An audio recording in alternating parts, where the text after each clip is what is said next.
Hello, so I have just watched this film, Ice, which was lent to me by my mate Steve. I've done three of the films that he's lent me now. I've got one more to do.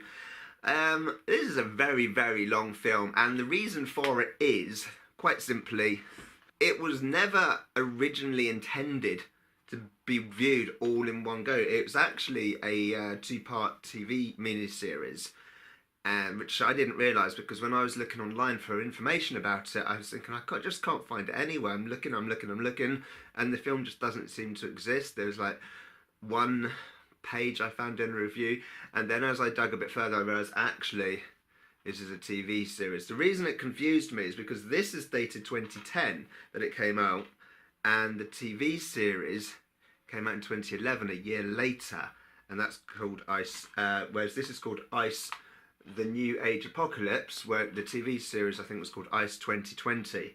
So they changed the name slightly and split it up into two. So that is why I had trouble finding it. But once I realised it was actually a TV show, a mini series, then that started making a lot more sense. I'm going to be honest, I did skip bits of it because to watch it all in one go, it's quite long. It's almost 3 hours. And there are bits which the story just drops right off, the pacing drops off. I suppose because it was originally designed for TV, the pacing isn't going to be the same if it's like a movie, because they want to hold your attention in a movie. Obviously they want to hold your attention in a TV show, but it fluctuates up and down, and there were some quiet bits which I did skip through. The story is okay, the action's okay. There are a lot of good actors in it, and the idea, it's not an original idea. There's global warming, and this causes the ice caps to melt, this stops the Gulf Stream, and then we end up in a new ice age.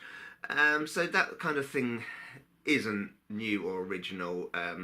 So, yeah, I mean, you could say, look what's happening in America at the moment. They're all freezing, and obviously that's down to climate change, the way it's getting so cold. People who confuse weather with climate need to learn the difference.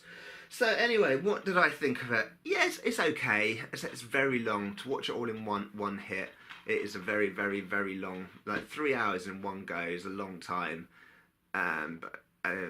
So I think if I was to watch it as it was originally intended, broken up into two episodes, there was an hour and a half each episode, that might have been more manageable.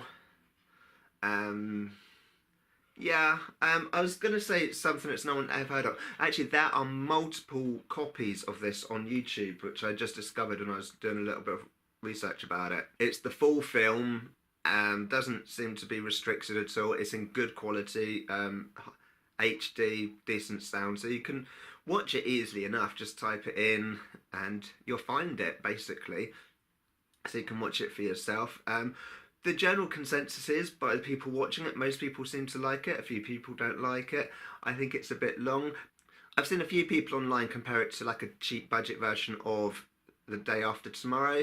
And you can see, well, this is what I said, the story's not original. Obviously, it's going to have parallels to that. But this one's set primarily in England. It's okay. It might be worth it. I was going to say, if you've got you're bored, it might be worth a watch, but 3 hours is a long time to hit in one hit, so maybe break it up if you want to hit it. But I say it's easily found on YouTube, so it doesn't cost you anything. Don't have to download it or buy it or anything. It's there. It's easily found. There's not really a lot I can say about it. I mean, there are some good moments, and there are also some very slow moments. But as I say, the pacing is designed for TV, and I don't know, TV pacing just feels different to film pacing somehow. It's hard to explain why, but it's an okay film. It's not the worst film I've ever seen, but it's certainly not up there with one of the greats. There's a few dodgy special effects in it here and there, but mostly, generally, they did an okay job. So yeah. I don't really have I don't have a strong opinion about it one way or the other. I mean, I said I skipped bits. I didn't skip much of it. I did watch like 95% of the film. It's just there was every so often it's just like, okay, this is boring. Just skip ahead a little bit. Yeah. I'm struggling to think of another opinion about it. So I'm just going to end this here before I start repeating myself. I've got one more DVD that my mate has lent me, and then I'm going to get on the BFI website and see what is new and interesting on there. All right. Cheers. I will see you later. Bye.